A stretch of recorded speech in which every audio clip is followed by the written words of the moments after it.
Can I start? Right. Okay, right.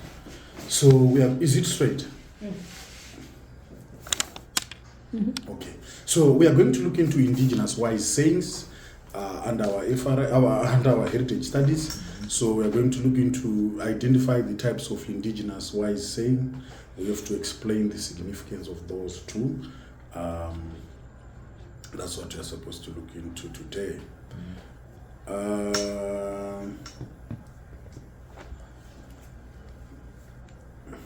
Right.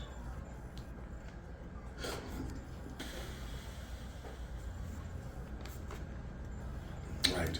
So, indigenous wise sayings, this refers to ways in which African culture is expressed. In most cases, culture is also carried by the language. So what we say through our language is also part and parcel of the indigenous wise saying. So these different ways subscribes to the African identity. These sayings include the spoken sayings in speech, literature, and even in art. So you've also find out that music is also part of what we call indigenous wise sayings, because there are lyrics in music which can glorify our culture. So they are also part of what we call oral literature.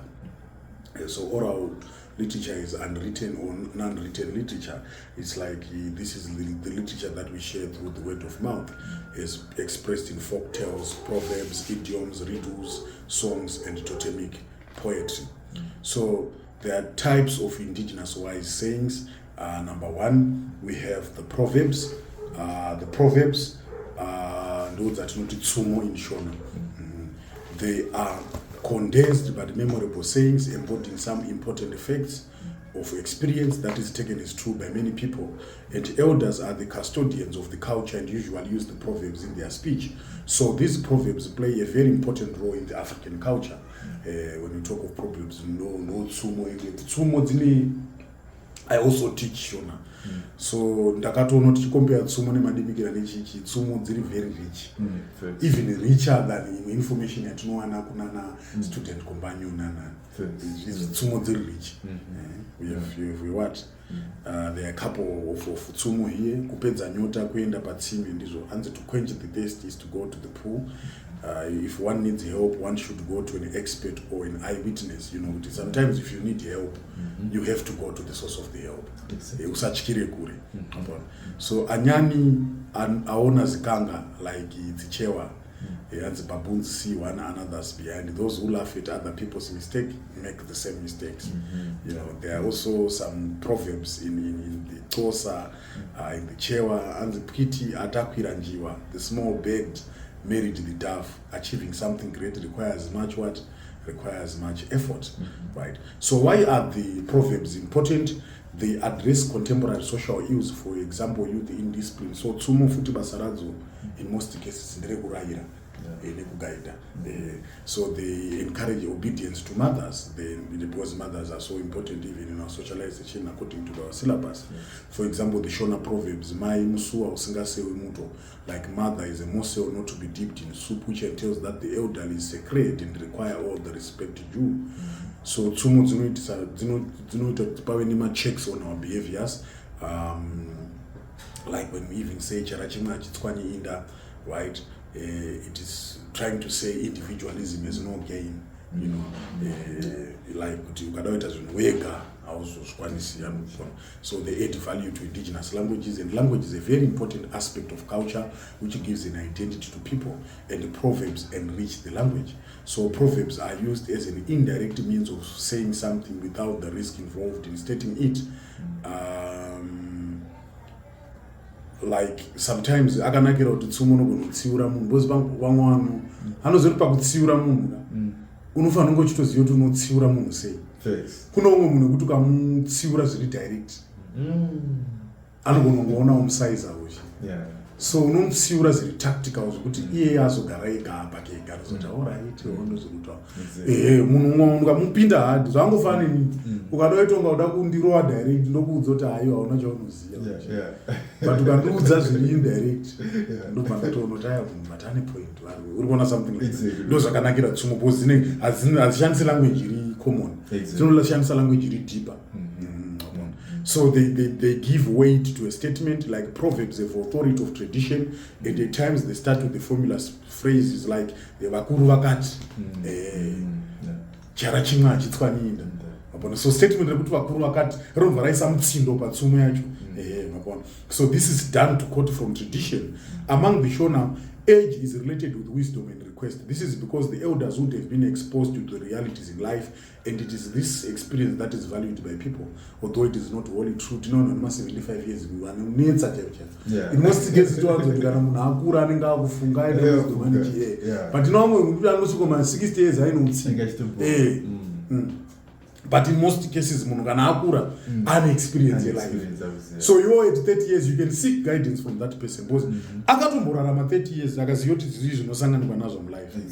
So there are testimony that dispels the belief that Africans lack wisdom. Because especially vakatanga kunyora nezvehistory muno waiti takadhapa brain, we are black zvese skin nepfungwa hatifungi, you know. So newisdom dziri rich mutsumo, we can debunk that. So they are also a reflection of social values. For example, the Shona Proverbs reflects the value of respect in the community, where the elder is expected to behave well in order to gain respect from the young.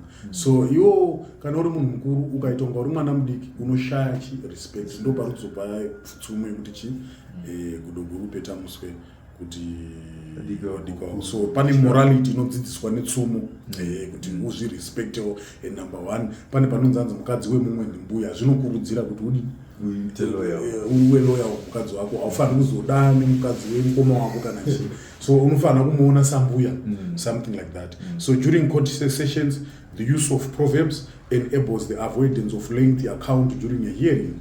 Like this helps both to save time and to give an appropriate account of events. So the Shona are aware of the significance of the chief's court and the need to stick to serious business only. So this can be observed in the proverb, Zimbabwe arina dandaro, a chief's court is not for what? For entertainment. Pampacho chief anangada utonga kana mhosa 15 musiwo. So panda ngodzi nyaya dzinzi gaga, so kazhinji vanowanzoshandisa wisdom netsumo kuti pasave nekurebenuswa kwezvinhu. So then tine mariddles ndo zvirawe. There are true statements presented as questions which requires critical thinking in order for the listener to catch, interpret and locate in its proper context. So they are the traditional equivalent of brain teasers, quiz. So the ideal time for posing riddles among the Shona is during the evening around a glowing fire, usually led by an elder, when all family members have finished their various chores and are preparing to go to bed. So posing riddles any other time of the day would be considered a distraction of other important human duties. Posing riddles andachi vanhu vakagarisika vachifunga. So riddles train the youth to think within a short period. For example, rakazvirowa rikazhamba wotoziva kuti ijongwe. So they are a form of entertainment. It may involve a game in which one child challenges another and the winner is the one who knows the more and interprets and explains natural phenomena from the known to the unknown. You can say chitima chemsango ndizo. Right, this is a known case in the train, and the unknown case is the organism that resembles a train, like millipede, so they uphold social values, like when you say amandevu babandevu ndizo. A mother has a beard and father has a beard, points to the nature of goats having beards. So this ridicule the idea of families where there is no clear distinction on who is the head of the family, where everyone acts or in a way or he or she wishes. So knowing wisdom inoshanda ipapapo, but not both ndebvu dzinoratidza ubaba. So tikati baba ndebvu mai ndebvu tukubudisa kuti there's no later. Yes, so riddles have an educational value because their solutions depend on the child's ability to provide a relevant answer to the post riddle. So we also have madimikira, yes, an expression whose meanings cannot be inferred from the meanings of the words that it makes up. For example, the Ndebele idiom ukuluma indlebe, biting one ear, and the shona kubata kumeso, to touch one face. These do not refer to what they present in the literal face. Mama uri kuti akuruma murumenzewe azviri kutobva kutobata zimusoro remunhu kuti nganzi kuruma nzewe kupa munhu advice. So they do not, like, it's not in the literary sense. Dzakazvisikira moto muziso azviri kuti akatotora machisi negwenya akabaya moto muziso zviri kureva kuti akazvipinza matambudziko, you know. So the like the form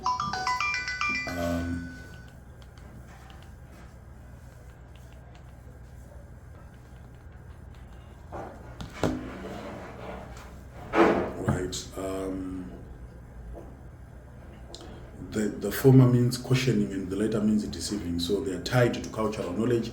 Idioms allows for the appreciation of beauty of one's language.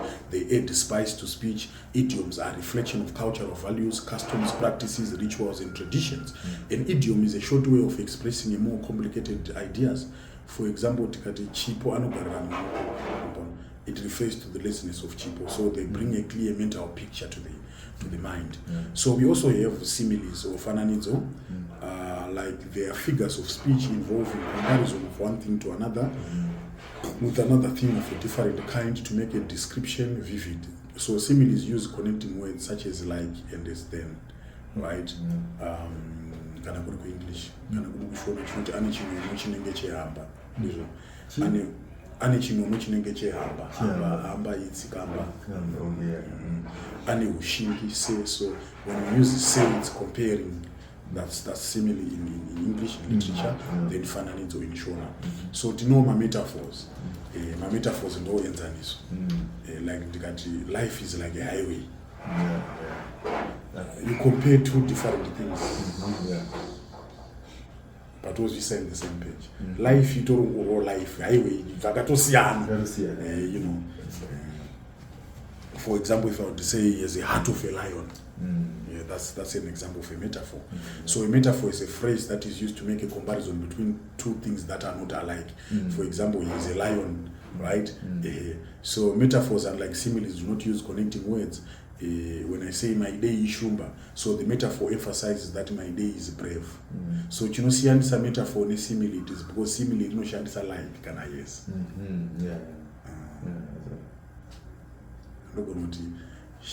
It is as white as snow, but not it is snow. It is snow. In a metaphor. Right. So folktales ndongano ndizo. So these are stories passed down through generations, mainly by telling, and folktales be a characteristics of a culture, customs of the people from which they originated. These stories usually contain animal names and characters, and they were told in the evening around a glowing fire, and the elders lead these proceedings, right? So what are the importance of folktales? Folktales they impart knowledge and moral advice. They are used to transmit and preserve cultural values of a group. In African culture, laziness, greed, and selfishness is portrayed as negative with characters like Gulo. So in Tsorona Gulo, always suffering for their stupid and unwise behavior. Again, they use animals as tools to convey messages to audiences without seeming to personalize issues by pinpointing certain individuals. That's why you notice sometimes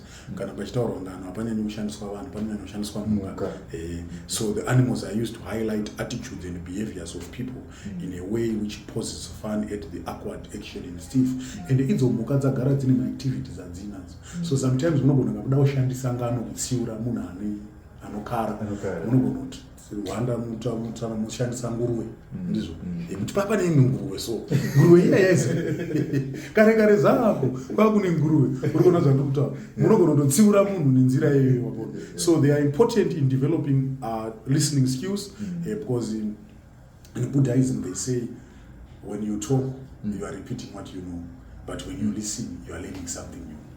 That's what they say. So listening is a very good thing. It's a very good even skill in general life. You should listen more than you talk. Yes.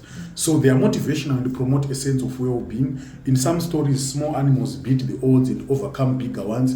An important lesson learned is that anybody is able to achieve great things in society, irrespective of their size and experience. I think wakamboona pane ngano futi yemacompetition yemuka kuti pane panozonzi kamba inozovina So we also have folk songs. Folk songs like masongs chinyakare, which are also passed from generation to generation. Mama acho ndo atoembisa pajiti vana munduru dzinomwa zvinasawe. Yes, another example of a folk song is Shaloza. Yes, ananoka musango futi they are part of mama folk songs. Yes, zvinoimbwa nana baba Harare zvinhu zvacho zvinochorus nechechi because inenge ichinzi rimwe racho ijiti dzairohwa kare nevakuru vedu vari pamoto varova doro odini pari vairohwa ngoma. So tine mataboos zvakare. These are restrictive sayings which preserve cultural values. Kana ukautswa usadya wakamira unoita mota unoita sei zvinenge zvinotaurika zvichitaurwa. It was meant to control the people. Then tine totemic poetry is also very important. Kudetemwa poetry yemutupo isusu tinonzi kana wara na moyo hanzi chini ana moyo muchiraswa mafuta tinozora nechi mawedza anenge akanyowa. Isusu tinana gwai vana mufati nyerere gora vakuru ambwa, something like that. So there's also art in Africa depicts the culture and values of Africans, and this art involves dress, craft and basketry. But African tine decorations ataita pamatengu edu kana pamabasket kana pahembe. I think ukatasa even concept pama-African attires. So the aesthetic values informs the people's arts and craft as it affects the sense of what is beautiful and ugly. And women are depicted in sculptures and paintings carrying firewood, water or cooking. And ukadatarisa even rock paintings paibuditswa zvaiita vanhu because vanhu vaya vaidrowa human activities avaiita economic activities to be particular.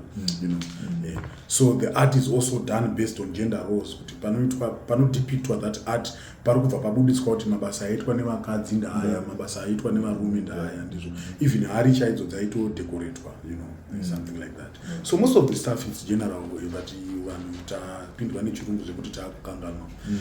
So that's it for this one. Next lesson will be on indigenous religious practices. Okay. Yes. You can cut. Director.